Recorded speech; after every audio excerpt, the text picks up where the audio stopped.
उसी गांव में मोहन नाम का एक गरीब किसान रहता था। मोहन के परिवार में उसकी पत्नी सीता और उसका छोटा बेटा सोनू रहते थे। मोहन हर दिन सुबह जल्दी उठकर कई किलोमीटर दूर दूसरे गांव जाता था ताकि अपने परिवार के लिए पानी ला सके। लेकिन इस बार गर्मी इतनी ज्यादा थी कि दूर दूर तक कहीं पानी नहीं मिल रहा था। एक दिन मोहन बहुत देर तक पानी ढूंढता रहा। वह एक कुएं से दूसरे कुएं तक जाता रहा, लेकिन हर जगह सिर्फ सूखी मिट्टी ही दिखाई दे रही थी। थककर मोहन एक पेड़ के नीचे बैठ गया। उसने आसमान की तरफ देखा और बोला, हे भगवान, अगर पानी नहीं मिला तो मेरा परिवार कैसे जिंदा रहेगा। काफी देर बाद उसे एक छोटे से पुराने कुएं में थोड़ा सा पानी दिखाई दिया। मोहन बहुत खुश हुआ। उसने बड़ी मुश्किल से एक छोटा घड़ा पानी भरा और जल्दी जल्दी अपने घर की तरफ चल पड़ा। जब वह घर पहुंचा तो सीता दरवाजे पर ही उसका इंतजार कर रही थी। सीता ने घड़ा देखा तो राहत की सांस ली, लेकिन तभी उनका बेटा सोनू रोने लगा। सोनू बोला, माँ, मुझे बहुत प्यास लगी है। सीता घड़े की तरफ देखने लगी, क्योंकि उस घड़े में बहुत थोड़ा पानी बचा था। उसी समय अचानक दरवाजे पर दस्तक हुई। मोहन दरवाजा खोलता है। दरवाजे के बाहर एक बूढ़ा आदमी खड़ा था। वह बहुत कमजोर और प्यासा लग रहा था। उसके कपड़े फटे हुए थे और चेहरा धूप से झुलस गया था। बूढ़ा आदमी धीरे से बोला, बेटा, मुझे बहुत प्यास लगी है, क्या थोड़ा पानी मिल सकता है? मोहन और सीता एक दूसरे की तरफ देखने लगे, क्योंकि घर में सिर्फ एक ही घड़ा पानी था। अगर वह पानी दे देते तो उनके बेटे के लिए पानी नहीं बचता। सोनू फिर रोने लगा। पापा, मुझे पानी चाहिए। मोहन बहुत बड़ी परेशानी में पड़ गया। एक तरफ उसका बेटा था और दूसरी तरफ एक बहुत प्यासा बूढ़ा आदमी। मोहन कुछ देर चुप खड़ा रहा। फिर उसने धीरे से घड़ा उठाया और बूढ़े आदमी की तरफ बढ़ा दिया। बाबा, मोहन बोला, आप यह पानी पी लीजिए। सीता यह देखकर हैरान रह गई, लेकिन उसने भी कुछ नहीं कहा।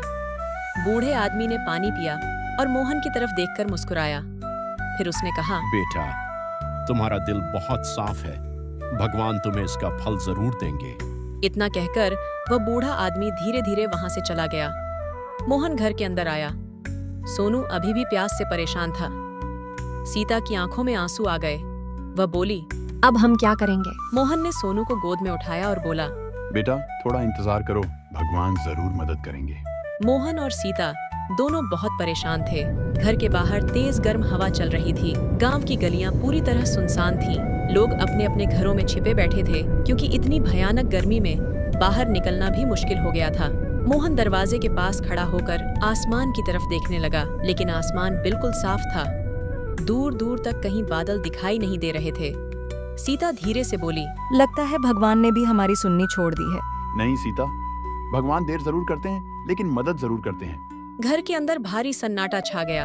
बाहर गर्म हवा चल रही थी और धूप इतनी तेज थी कि जमीन भी तप रही थी। उसी समय गांव का एक आदमी मोहन के घर के सामने से गुजर रहा था। उसके हाथ में पानी का एक छोटा घड़ा था। सोनू की नजर उस घड़े पर पड़ गई। पापा, मुझे बहुत प्यास लगी है। मोहन उस आदमी के पास गया और बोला, भाई, अगर थोड़ा पानी मिल जाए तो मेरा बेटा बच जाएगा। लेकिन वह आदमी बोला, माफ करना मोहन, ये पानी मैं बहुत मुश्किल से लाया हूँ। अगर मैं दे दूंगा तो मेरे घर वाले प्यासे रह जाएंगे। इतना कहकर वह आदमी आगे बढ़ गया। मोहन उदास होकर वापस घर आ गया। सीता की आंखों में आंसू आ गए।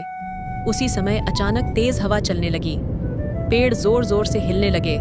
आसमान में धीरे धीरे काले बादल इकट्ठे होने लगे। गांव के लोग हैरानी से आसमान की तरफ देखने लगे। कुछ ही पलों में बिजली चमकी और तेज बारिश शुरू हो गई। सूखी धरती पर बारिश की बूंदें गिरने लगीं। गांव के लोग खुशी से चिल्लाने लगे। कुएं और तालाब फिर से पानी से भरने लगे। मोहन और सीता आसमान की तरफ देखकर खुश हो गए। उसी समय मोहन को दूर वहीं बूढ़ा आदमी दिखाई दिया।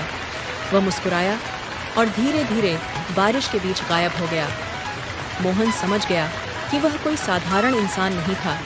शायद वह भगवान का रूप था, जो उसकी दया की परीक्षा लेने आया था।